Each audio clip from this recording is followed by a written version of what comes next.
Good morning mga kamaster. For today's video ay gusto ko lang i-share sa inyo kung paano mag-identify ng digital input and output ng ating PLC at paano pagaganahin ni PLC itong motor control na ito. So, ang unang gagawin natin mga kamaster ay punta tayo sa diagram. Tignan natin yung ating diagram.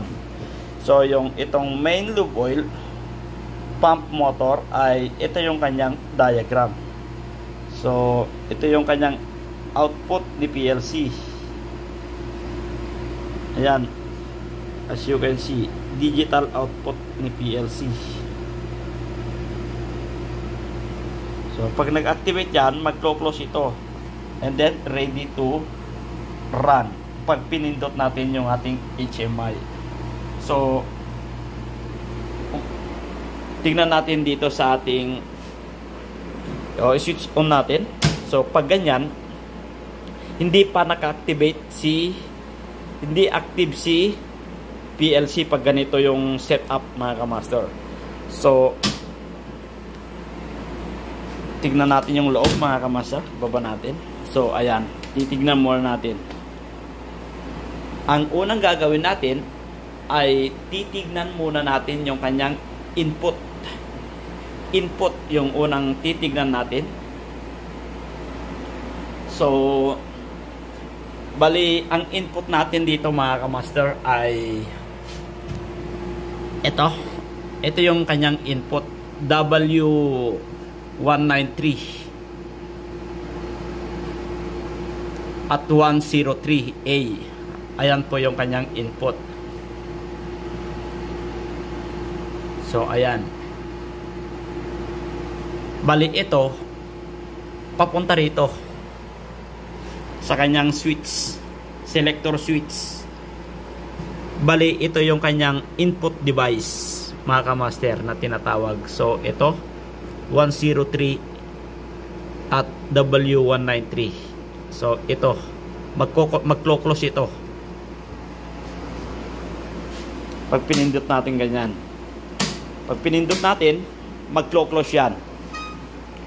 Pag nag-close ito, papunta dito sa ating terminal box yung kanyang connection. Pagka ang out nito, papunta dito mga kamaster. Dito na tayo sa loob ng panel ng PLC. Eto na mga kamaster. Nakita nyo yung W193 at W103A. Ito na. Papasok na rito. So, dito naman sa PLC, kailangan niya ng power supply.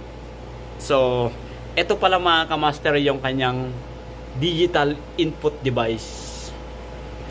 Digital input card. Itong tatlo na ito. At ito naman yung dalawa na ito naman yung kanyang digital output card. So ang kailangan nito ay ang kanyang power supply. So ito yung kanyang power supply, bali 24 volts DC. So supplyan niya ngayon si PLC ng 24 volts. So balik tayo dito mga kamaster. So, ang madaling salita mga kamaster, yung 24 volts na yan, ang negative ng 24 volts ay nakaabang na rito sa ating input device, input card. Bali, ang nanggagaling sa ating input device na selector switch ay itong negative na galing dito sa ating power supply. So pag close ni selector switch, ito mag-close yan. Alam nyo yan. Ito yung positive na yan, yung wiring na yan, yung naka-parallel na yan.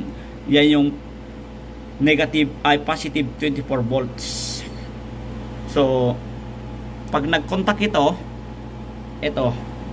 bali yung 71, 72 Bali yung 72,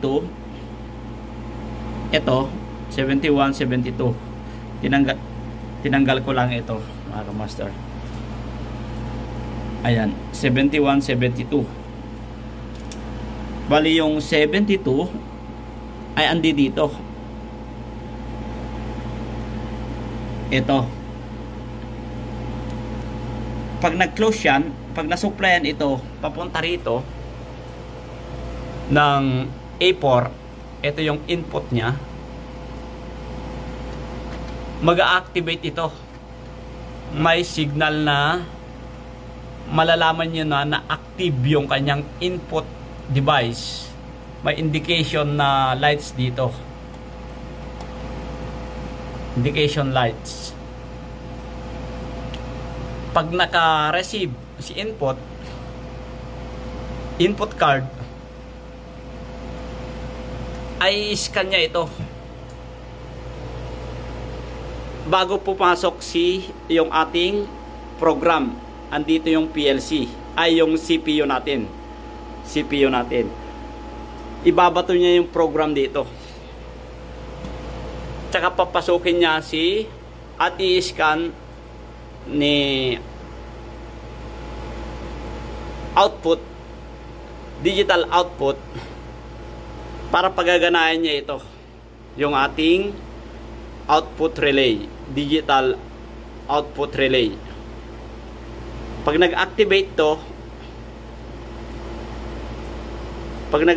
ito, mag-close na ngayon to. Pwede nang.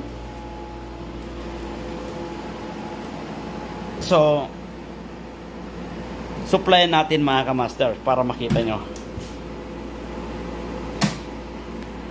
Pause lang muna natin. So, eto na mga kamaster. Nalagyan ko na ng wire para safe tayo na mag-manual. Bali, in-isolate ko yung isang wire dyan papunta ng digital output ng PLC. So, ite-testing natin. Pagaganahin natin yung ating relay.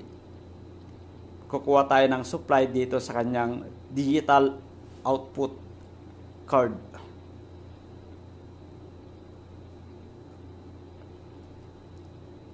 So, ayan, nakikita nyo mga kamaster, gumagana na yung kanyang ilaw.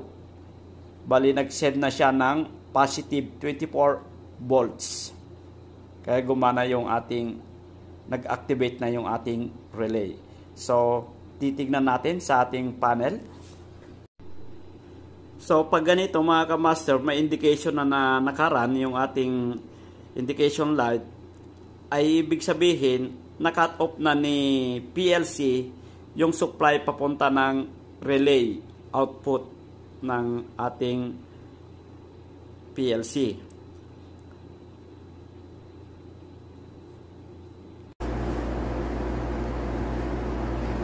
So, i-activate ko yung relay. Titingnan nyo.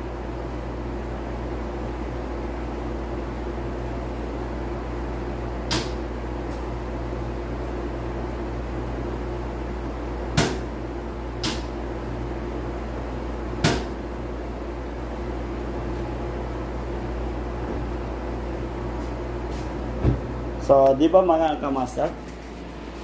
Pag nawala yung ilaw na indication light na to, ready to run na. Pag pindot natin dito sa kanyang pag-start natin, magre-ready na yun. Ibig sabihin, pag nawala yung ilaw na ito, naka-ready na siya. Pag pinindot natin sa HMI, automatic magra-run na ito using through PLC ang control. So, yun lang mga kamaster.